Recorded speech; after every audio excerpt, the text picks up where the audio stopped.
intentionally tried to harm him. It was just getting high gone bad. Right.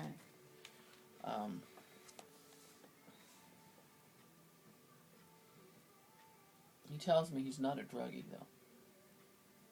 He wasn't. You know, he might have smoked a little pot with his friends or something like that. But he wasn't a drug user. I'm getting that very strong.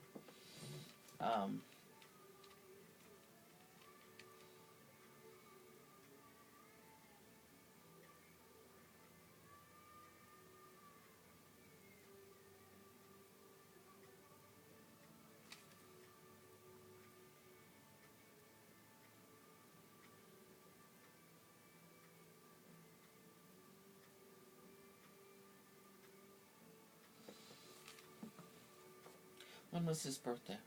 June 18th. I mean, June 2nd. I'm June 18th. So he's a little Gemini. Yeah. He was how old? 18. Wow. Yeah, because he died on the 19th. His birthday was on the 2nd, and then he died. We graduated high school the 5th, and then he died on the 19th. Such a waste. It's so sad. Where were you when this was all going on? At home. You didn't know that the guys were coming over or anything like that? Huh? I'm not trying to put any blame. No. I just wondered if you had any idea what was going on. I texted him and I knew something. I was like, Brandon, please let me come see you. Where are you? And I was like, I miss you. And he said, I miss you. And that was it. That was the last thing he said at 1 in the morning. So.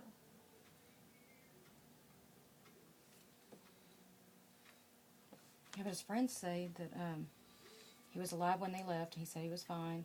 But when I got back to the house, okay, I saw that all the lights were off because I had security cameras outside.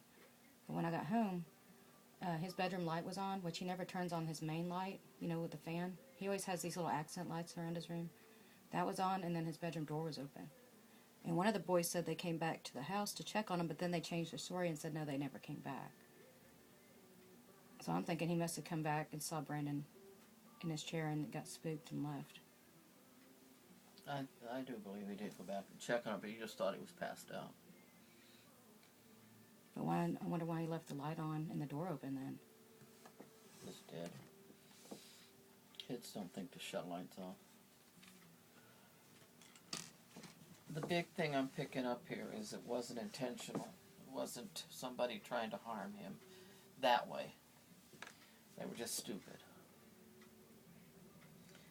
And that the drug was a lot purer than they knew. That's what the problem was.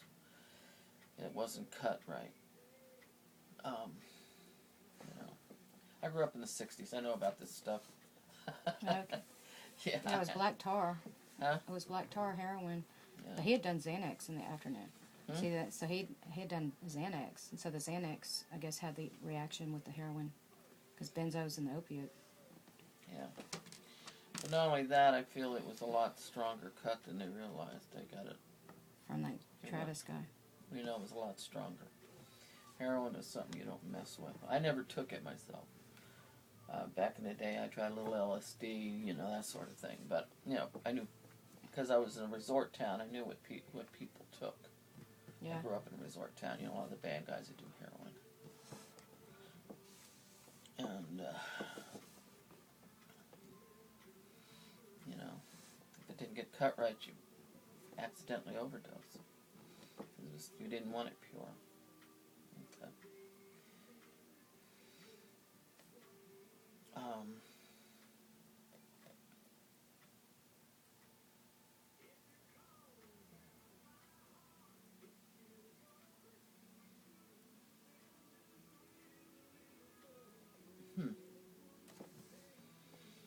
He's,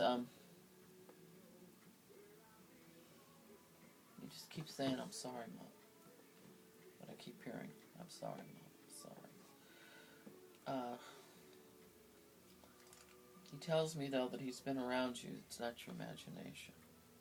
You felt him. He's been around. And that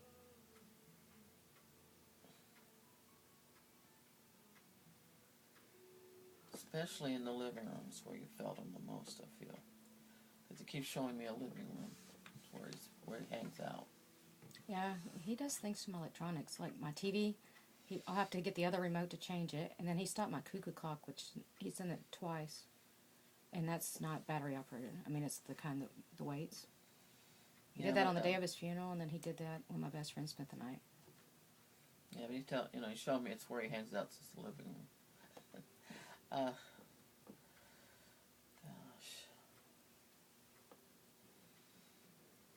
So not his bedroom really much. Not his room that much. His mainly living room. Yeah, he shows me the living room's where he hangs out mostly.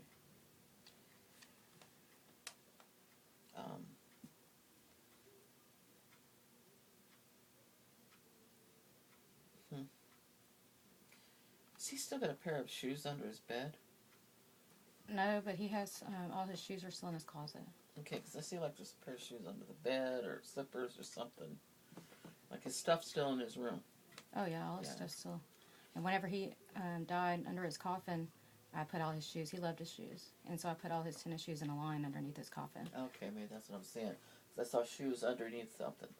Yeah. So it was, he put his shoes Under his coffin, and then right now they're underneath his weight bench in his closet. But they're all lined up.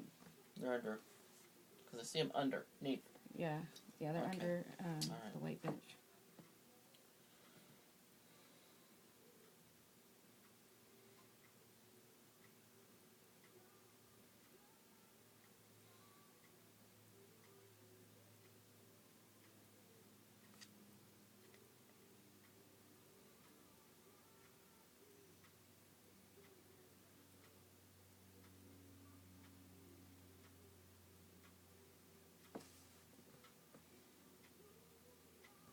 Yeah.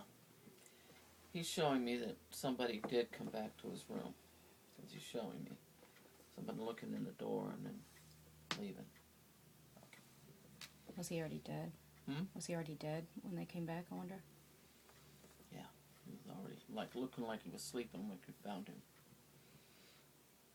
They didn't know he was dead. Yeah, because I was trying to think, okay, if they'd have called 911, they could have given him, a shot to reverse it. You know what I mean? They thought he just went to sleep. That's what I'm getting. He just looked like he was sleeping. So I shouldn't be mad at Chad. Because I've been so mad at Chad because I even told him don't come to the funeral because I thought he found Brandon dead and he just didn't call 911 because he was scared. That's what I was thinking.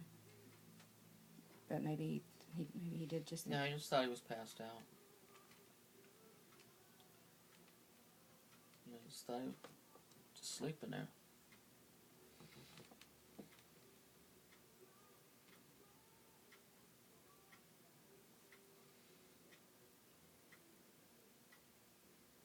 I just wish I knew what time he passed.